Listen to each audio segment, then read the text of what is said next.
Welcome to my channel Practical with Pratik. In today's video we are going to learn about financial management. Management means it is a process जो हम हर step पे करते हैं, जैसे time management, anger management etcetera. वैसे ही financial management मतलब हमारे पास जो फाइनेंस है हमें उसको ऐसे properly plan, organise and control करना है जिससे हम उसका मैक्सिमम यूटिलाइजेशन कर पाए। According to us, whether you are doing graduation, post graduation, अगर आपने ये सब्जेक्ट देखा है फाइनेंशियल मैनेजमेंट, तो आपको भी कहीं ना कहीं लगा रहेगा अरे हमें तो सिर्फ पास होना है, इसका क्या यूटिलाइजेशन है। आप भी कभी ना कभी इस सब्जेक्ट या इस टर्म के अक्रॉस आए रहोगे, that is financial management. Yes, ये सब्जेक्ट का भी कहीं ना कहीं हमारे लाइफ में यूटिलाइजेशन होता है, कभी कभी हम इसे क्लियरली समझ नहीं पाते, and that's why we are here to explain you the topics of financial management कि आप प्रैक्टिकली इसको अपने लाइफ में कैसे यूज कर सकते हो और जिससे आप आपके पैसे को कंपाउंडिंग वे से या फिर मल्टीप्लिकेशन के वे से बढ़ा भी सकते हो। चलो इस टॉपिक को अच्छे से समझते हैं with the help of meaning time management. गरीब हो या अमीर, सबके पास 24 आवर्स होते हैं। नाउ द पॉइंट इज कि how that people are utilising their time by managing it. और वैसे ही हमें अंडरस्टैंड करना है कि सैलरीड पर्सन हो या business person, everyone has money, but वो लोग उसका यूटिलाइजेशन कैसे करते हैं, that we have to learn in financial management. So this video is going to be helpful for whether you are salaried, whether you are student or whether you are business persons। जब भी आप subjects को अपने life में utilise करना चालू करते हो, तभी आपका जो नॉलेज और उसका स्किल लेवल है वो अपने आप अपग्रेड होने लगता है, एंड दैट्स व्हाई ये वीडियो को एंड तक अच्छे से देखो और समझो। और अगर आपको ये वीडियो इन्फॉर्मेटिव लगता है then share this with your friends and families जो फाइनेंस को और अच्छे से मैनेज कर पाए।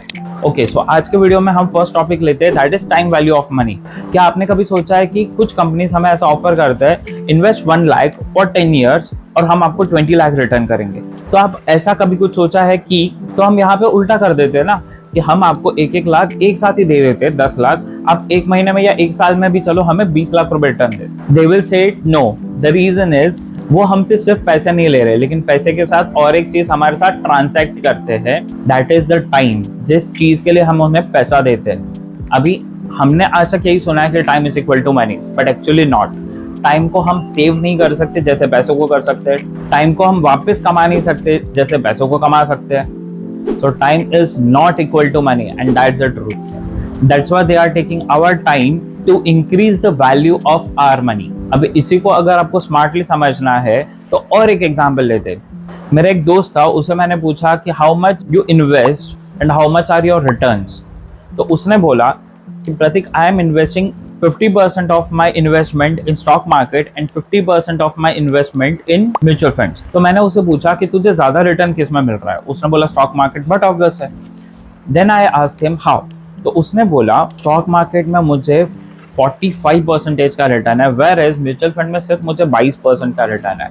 तब मैंने उसे पूछा कि तू स्टॉक मार्केट में कब से इन्वेस्ट कर रहा है? He said from last 3 years and mutual fund में from last 1 year। So accordingly if I calculate for the total return as he got, mutual fund में एक साल में उसे 22% का रिटर्न मिला है, वेयर एज स्टॉक मार्केट में bye calculating profit and losses total return was 45%।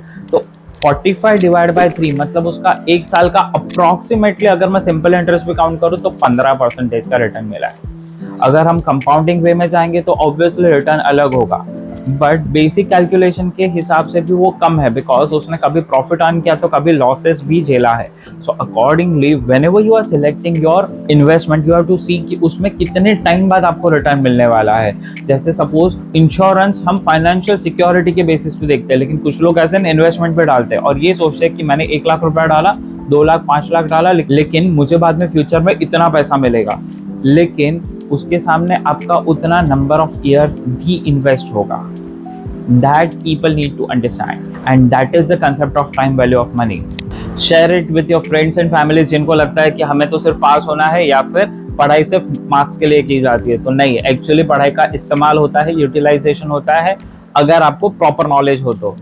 In further videos we are going to come with all the topics of accounts as well as commerce and management, जिससे आपको ये सब चीज practically समझ में आएगा, इसका यूटिलाइजेशन कब, कैसे और कहाँ पे करना है। Thanks for watching.